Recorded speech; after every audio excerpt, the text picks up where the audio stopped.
Dans l'exercice 26, donc la fonction f, elle est définie par f de x est égal à 3x moins 12 au numérateur sur le dénominateur, le radical de 5x au carré moins 10x moins 40.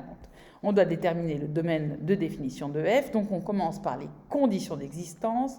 On a vu qu'on avait deux règles principales. Ce qui est au dénominateur ne doit pas être égal à 0. Donc ici, il faut que ce radical de 5x carré moins 10x moins 40 soit différent de 0. Et ce qui est sous ce radical, comme il n'y a rien indiqué ici comme indice, ça veut dire qu'on a un indice 2, un radical d'indice pair. Et donc, ce qui est sous ce radical doit être positif. Donc, le radical doit être différent de 0. Et ce qui est sous le radical doit être supérieur ou égal à 0, ce qui se résume en condition d'existence que 5x au carré moins 10x moins 40 doit être strictement positif. Pour résoudre cette inéquation, 5x au carré moins 10x moins 40 strictement positif, on utilise les tableaux de signes. Là, on est dans la situation, on calcule le delta, on va trouver qu'on a deux racines. Et les deux racines qu'on obtient, c'est donc les racines de l'équation, 5x au carré moins 10x moins 40 égale à 0. On a un delta qui est strictement positif et on va obtenir moins 2 et 4 comme racines. Et donc, on fait notre tableau de signes. On a moins 2 et 4. Donc, moins 2, c'est x1. 4, c'est x2.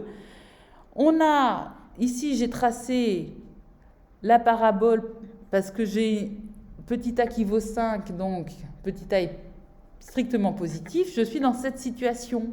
Et donc ici, je me retrouve bien avec, quand j'ai des points de la parabole qui ont une abscisse qui est comprise entre moins 2 et 4, j'ai l'ordonnée de ces points qui est négative, donc je mets un signe moins ici.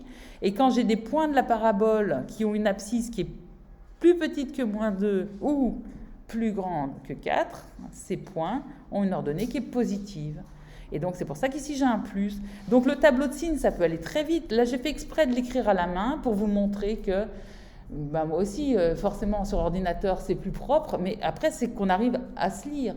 Je change de couleur pour qu'on voit bien, parce qu'il n'y avait pas beaucoup de place. Et à la fin, vous allez voir, c'est écrit en tout petit. Mais, donc, vous avez votre tableau de signes.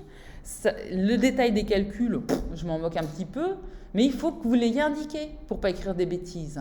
Vous mettez les conditions d'existence, vous mettez le tableau de signes quand il y en a besoin, et ensuite, on lit le domaine de définition de f, il faut que cette expression soit strictement positive, donc c'est pour ça qu'on va de moins l'infini à moins 2 non compris, union de 4 à plus l'infini non compris. L'adhérence, on ferme les crochets. Domaine de continuité, notre fonction f, elle est définie, c'est un quotient et une décomposition de fonctions usuelles, donc on n'a pas de problème. Le domaine de continuité, c'est le domaine de définition. Et puis après, c'est parti, on doit calculer ses limites pour les valeurs de a, donc a égale à moins 2. Moins 2, on constate qu'il est bien dans l'adhérence du domaine, et que c'est une borne du domaine. Et qu'on voit, moins 2, c'est une borne du domaine, et on ne peut pas se rapprocher de moins 2 par des valeurs supérieures. Donc, par convention, la limite quand x tend vers moins 2 de f de x va être la limite quand x tend vers moins 2 par valeur inférieure. Et donc, c'est parti. On met par convention. Alors, vous n'êtes pas obligé de mettre les couleurs, mais je l'ai fait pour que vous compreniez mieux. Et pourquoi c'est important ici de bien mettre par convention ?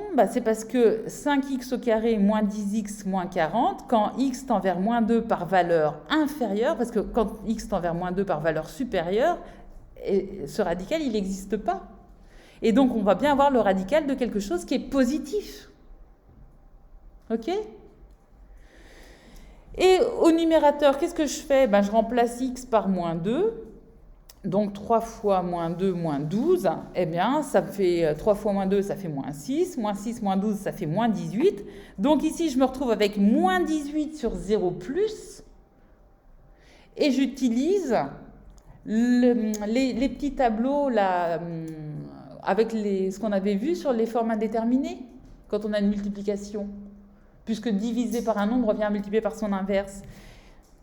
Et l'inverse de 0 plus, en fait, ça va être plus l'infini fois moins 18, ça nous fait moins l'infini. Et donc, on se retrouve avec cette limite-là est égale à moins l'infini. L'interprétation graphique, c'est que le graphe de f admet une asymptote verticale qui a pour équation x égale à moins 2. Et ensuite, qu'est-ce que je fais? Je fais un petit schéma. Je sais que x y tend vers moins 2 par valeur inférieure. Je sais que cette limite de f de x quand x tend vers moins 2 par valeur inférieure, c'est moins l'infini. Donc en fait, j'obtiens ce graphique-là. Je me rapproche de l'abscisse moins 2 par des valeurs inférieures et les ordonnées du graphique vont vers moins l'infini. Donc, je n'ai pas le choix, je dois faire le dessin de cette façon. Ok?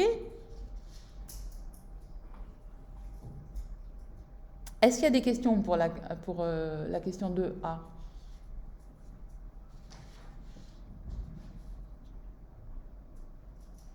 Oui?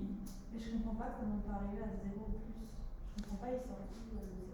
Eh bien, quand x tend vers moins 2 par valeur inférieure, ton 5x au carré moins 10x moins 40, quand x tend vers 2 par valeur inférieure, ton 5x, pourquoi j'ai mis moins 5x? D'ailleurs, là, il faut que j'enlève le moins. C'est 5x au carré moins 10x moins 40, il se rapproche de 0. Et il se rapproche de 0 par des valeurs supérieures. Ça va? C'est simplement ça. Ok? Il y a d'autres questions? Donc ici, il faudra penser à... Il n'y a pas de signe moins là. Il faudra que je l'enlève. Est-ce qu'il y a d'autres questions pour la question 2A? Non? Alors, j'arrête la vidéo ici et je vais faire la question 2B.